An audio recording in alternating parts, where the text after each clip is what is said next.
এই নতুন যাত্ৰা আৰম্ভ কৰিবলৈ আপোনালোকৰ ওচৰত অসমবাসীৰ ওচৰত আমি আশীৰ্বাদ বিচাৰিছোঁ।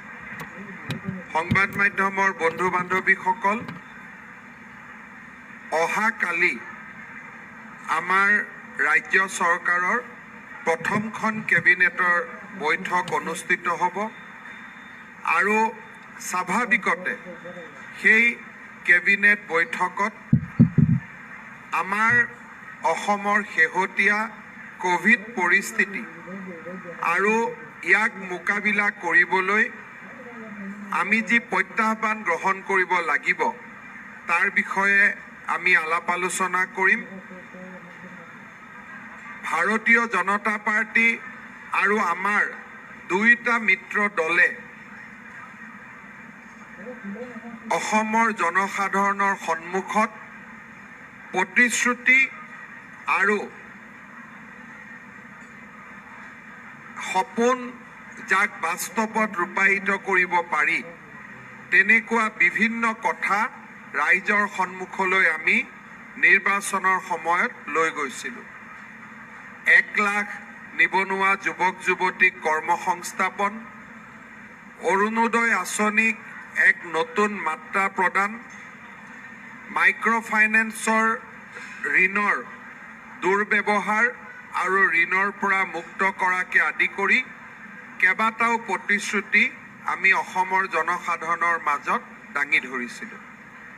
নিৰ্ধাৰিত সময়ৰ মাজত যাতে এই প্ৰতিশ্ৰুতিবোৰ আমি পালন কৰিব পাৰোঁ তাৰ বাবেও আমি নিশ্চিতভাৱে ব্যৱস্থা ল'ম আৰু আমি সময়ে সময়ে লৈ থকা সিদ্ধান্তসমূহ আপোনালোকক আমি অৱগত কৰিম।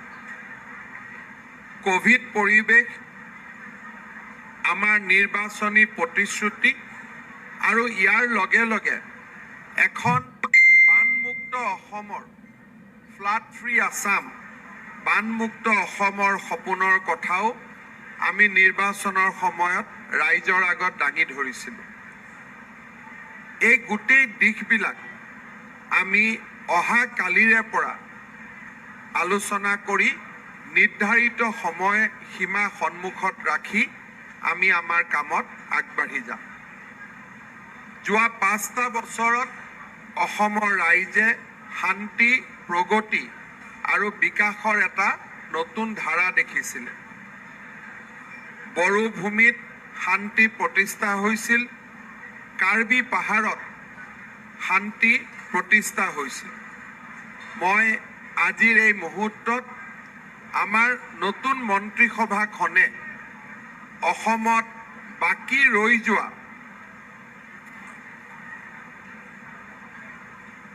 আন সশস্ত্ৰ সংগঠনসমূহকো শান্তিৰ আলোচনাৰ মাজলৈ উভতি আহিবলৈ আৰু শান্তিৰ আলোচনাৰ মাজেৰে অসমত স্থায়ী শান্তি আনিবৰ বাবেও মই তেখেতসকলক আগবাঢ়ি আহিবলৈ আহ্বান জনাম।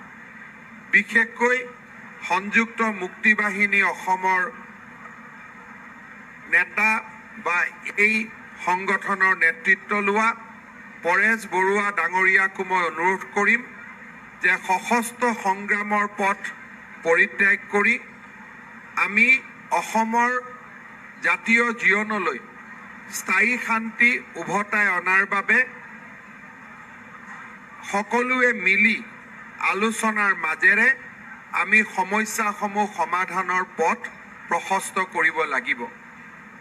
হত্যা, অপহৰণ এই ধৰণৰ ঘটনাই সমস্যা জটিল কৰে, সমস্যাৰ সমাধান নকৰে। মই বিশ্বাস কৰিম যে অনাগত 5টা বছৰত শান্তিৰ প্ৰচেষ্টাৰ মাজেৰে আমি সকলোকে আমাৰ জাতীয় জীৱনৰ মূল খুঁটিলৈ উভতাই আনিবৰ বাবে আমি সফল হ'ম। মই আপোনালোকক আমাৰ মন্ত্ৰীসভাৰ আটাইৰে হৈ পুনৰবাৰ আপোনালোকে নিৰ্বাচনৰ সময়ত, পৰৱৰ্তী সময়ত আপোনালোকে আমাক যি সহায় সহযোগিতা কৰিলে তাৰ বাবে ধন্যবাদ জনাইছোঁ আৰু আপোনালোকৰ জৰিয়তে পুনৰবাৰ অসমবাসী ৰাইজৰ পৰা আশীষ নিৰ্মালি বিচাৰিছোঁ। আপোনালোকে যদি কিবা জানিব বিচাৰে আমি ইয়াত আছোঁ, আপোনালোকক উত্তৰ দিয়াৰ বাবে আমি চেষ্টা কৰিম। মই আপোনালোকৰ মাজলৈ মই মঞ্চখন এৰি দিছোঁ।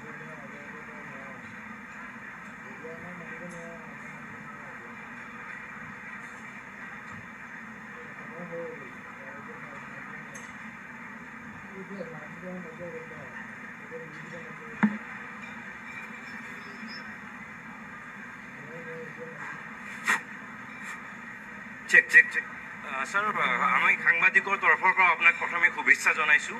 আৰু আপুনি এনেকুৱা এজন মুখ্যমন্ত্ৰী হ'ব যাৰ পৰা ৰাইজৰ প্ৰত্যাশাও খুব বেছি হ'ব, প্ৰত্যাশাটোৱে ক'ৰবাত প্ৰত্যাহ্বান হ'ব।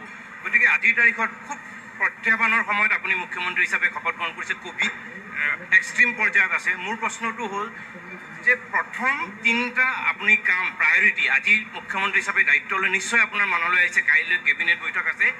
মোৰ প্ৰথম প্ৰশ্ন হৈছে তিনিটা কাম আৰু অনাগত 5 বছৰৰ বাবে আপোনাৰ কেনেকুৱা ৰূপৰেখা, কেনেকুৱা পৰিকল্পনা? চাওক, আজিৰ দিনত মই তিনিটা কামলৈ নাযাওঁ। প্ৰথম কামটোৱে হ'ব কোভিডৰ পৰিস্থিতি নিয়ন্ত্ৰণ কৰা আৰু কোভিডৰ পৰিৱেশৰ লগতে আমাৰ নিৰ্বাচনী প্ৰতিশ্ৰুতিসমূহ পালন কৰা আমাৰ আন এক গুৰু দায়িত্ব হ'ব। আৰু মই আশা কৰোঁ যে অহাকালিৰ কেবিনেটৰ পৰাই আপোনালোকে আমাক এখন কৰ্মক্ষম আৰু চৰকাৰ গঠনৰ 24 ঘণ্টাৰ ভিতৰতে কামত নামি পৰা এখন চৰকাৰ হিচাপে দেখা পাব। প্ৰত্যাহ্বান যিমানেই নাথাকক কিয়, প্ৰত্যাহ্বানে মানুহৰ মনত কাম কৰাৰ হেঁপাহো আনি দিয়ে। মানুহেতো এভাৰেষ্টতো উঠিছে, গতিকে প্ৰত্যাহ্বানৰ মাজেদি আমি কাম কৰিম আৰু আমি সফল হ'ম।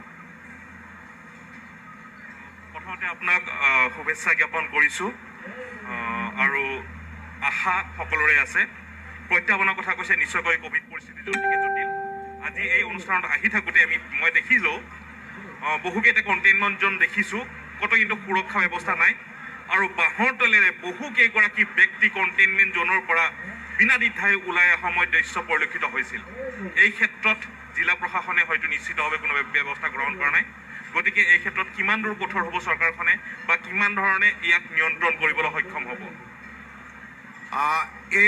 মই এই প্ৰশ্নটোৰ উত্তৰ নিদিওঁ। অহা 3-4 দিন পিছত আপুনি মোক এই প্ৰশ্নটো আকৌ কৰিব।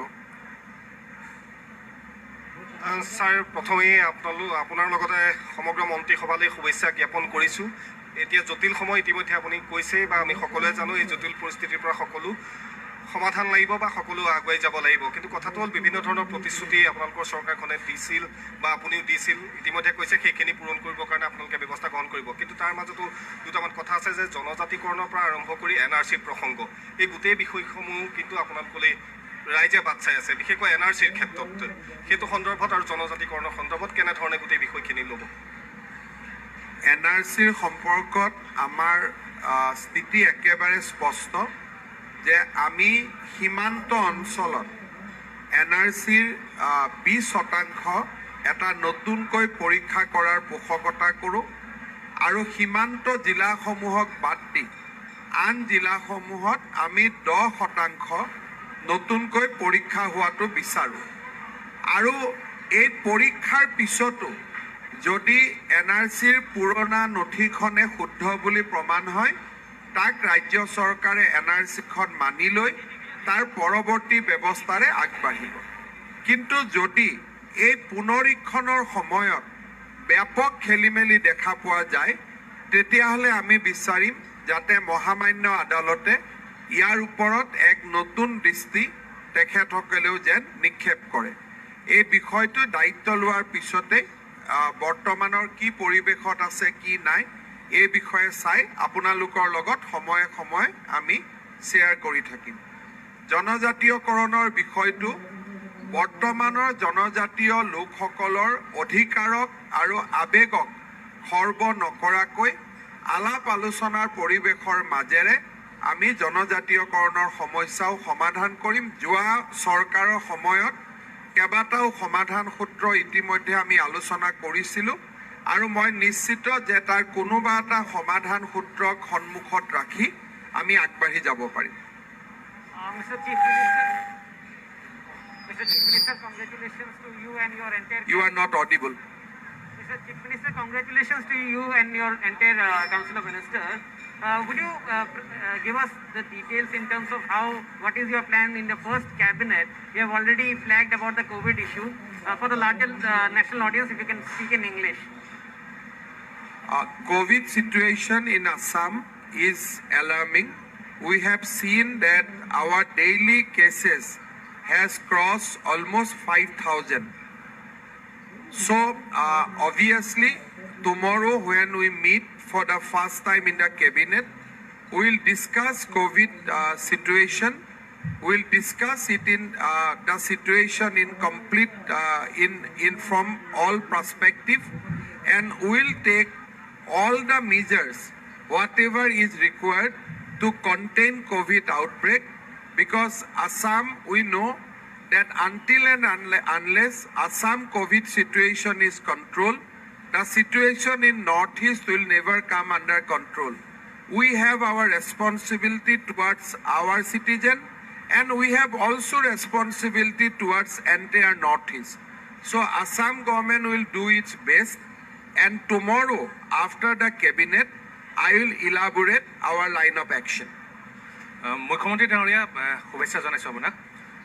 এটা কথা খুব চৰ্চালৈ আহিছিলে যে ৰাজকোষত পুঁজি নাই, এনেধৰণৰ বিষয়বিলাক খুব চৰ্চালৈ আহিছিলে আৰু ধাৰণাও কৰা হৈছিলে, বহুতে আশাও কৰিছিলে আপুনি দায়িত্ব ল'লে, আপুনি মুখ্যমন্ত্ৰী হ'লে এনেধৰণৰ বিষয়বিলাক চিন্তা কৰিব নালাগে। গতিকে এই বিষয়টো কেনেধৰণে মোকাবিলা কৰিব আপুনি এই বিষয়টো সন্দৰ্ভত? ৰাজকোষত তাৰ কিমান পুঁজি আছে কি নাই ইমান মই ফাইনেন্সিয়েল ইছ্যুলৈকে যাব খোজা নাই। But আজিৰ ডেটত we have 7,000 crores in our treasury, which is fine.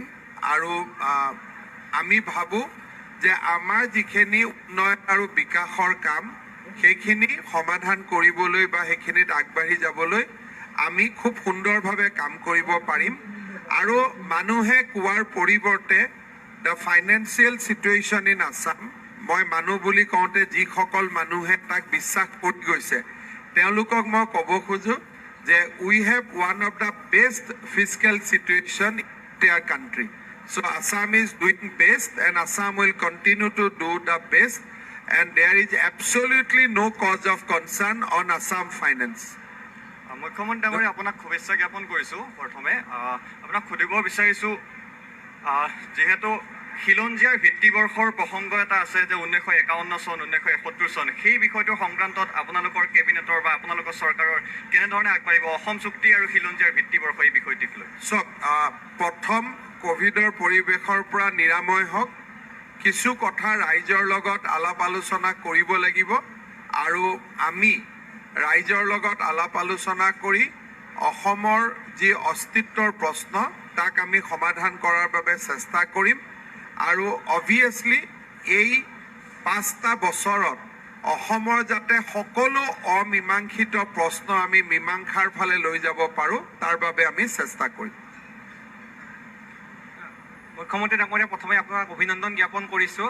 মই এটা বিষয় উত্থাপন কৰিব বিচাৰিছোঁ, যিহেতু সংবাদ মাধ্যমত এইকেইদিন চৰ্চাও হৈ আছে আৰু শেহতীয়াভাৱে বিগত 15 দিনত প্ৰায় 10টাকৈ নাৰী নিৰ্যাতনৰ ঘটনা সংঘটিত হৈছে। সেইদিনা ৰহাৰ চুমলীয়া ৰংহাংপি, গোগামুখৰ দীপশিখা শইকীয়া, এনেধৰণৰ যমুনামুখত এগৰাকী পিতৃয়ে নিজৰ মাতৃহাৰা কন্যাক ধৰ্ষণ কৰি 6 মাহ অন্তঃহত্যা কৰিছে। সেয়েহে নতুন চৰকাৰখনে যাতে ন্যায়িক ক্ষেত্ৰত মহিলা সবলীকৰণৰ কথা যিহেতু আছে, সেয়েহে শেহতীয়াভাৱে এনেকুৱা এখন আইন বা আপোনালোকৰ এই সমস্যাসমূহ যিহেতু আৰক্ষী প্ৰশাসনো আছে, কঠোৰতকৈ কঠোৰ এটা ব্যৱস্থা গ্ৰহণ কৰি যাতে দোষী শাস্তি পায় তাৰ বাবে কেনেধৰণৰ ব্যৱস্থা গ্ৰহণ কৰিব? আমাৰ আপুনি যিখিনি সমস্যাৰ কথা ক'লে সেইখিনি আমাৰ সকলোৰে সমস্যা। আমাৰ আই মাতৃসকল, ভাই ভণ্টি, বাইদেউ সকলোৱে এই অসমখনত সুৰক্ষিত অনুভৱ কৰিব লাগিব। এই ধৰণৰ প্ৰতিটো ঘটনাৰ লগত জড়িত অপৰাধীক শাস্তি প্ৰদান কৰা আমাৰ চৰকাৰৰ প্ৰাথমিক কৰ্তব্য হ'ব। আৰু মই আপোনালোকক নিশ্চিতভাৱে মই প্ৰতিশ্ৰুতি দিম যে আপোনালোকে এই গোটেইকেইটা ঘটনাৰ তদন্ত আৰু দোষীক শাস্তি দিয়া আপোনালোকে দেখা পাব।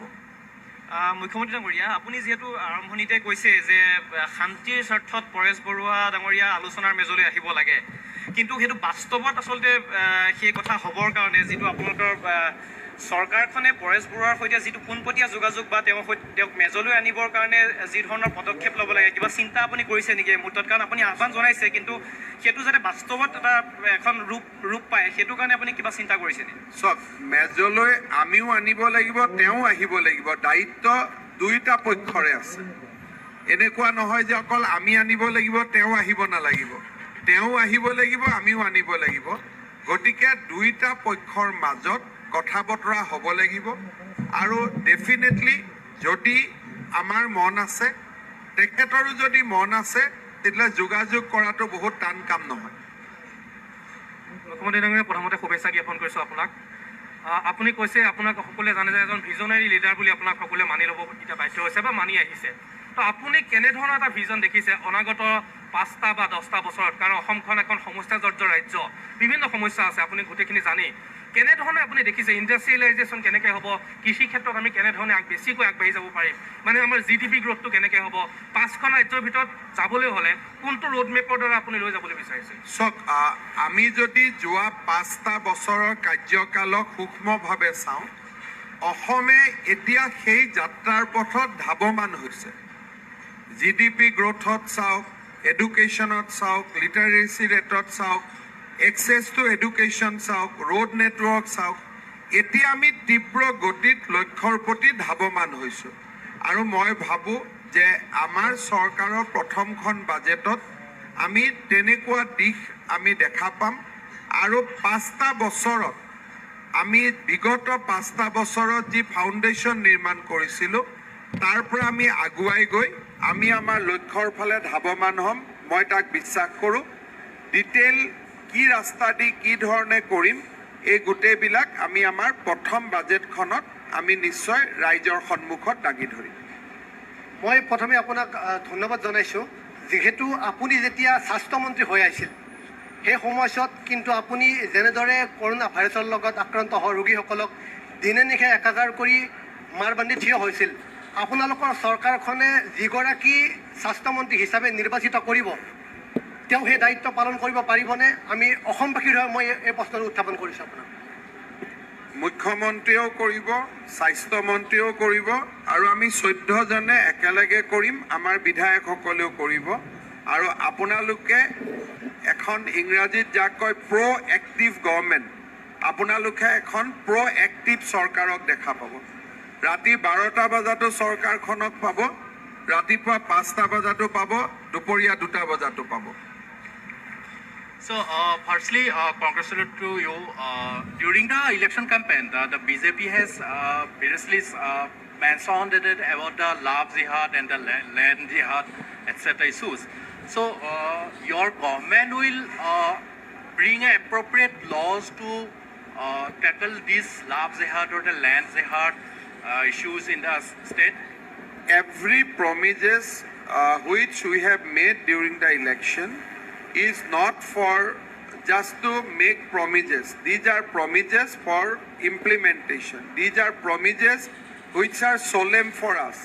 So we will do everything possible to implement those promises into reality. Thank you. Hello, sir. Sir, last question, sir. Yes. If you don't mind, sir. Congratulations to you, sir, on becoming Chief Minister. Sir, I have a question, sir. So what do we do in situations where, sir, even in Assam, if the COVID situation is controlled, but sir, in other states the COVID situation is, sir, is very grim, sir, or sir, very rising, sir. So what do we do in these situations, sir? Let us develop a proper plan, and we have a plan. Tomorrow we'll discuss in cabinet and we'll let you know by evening. Thank you so much. Thank you.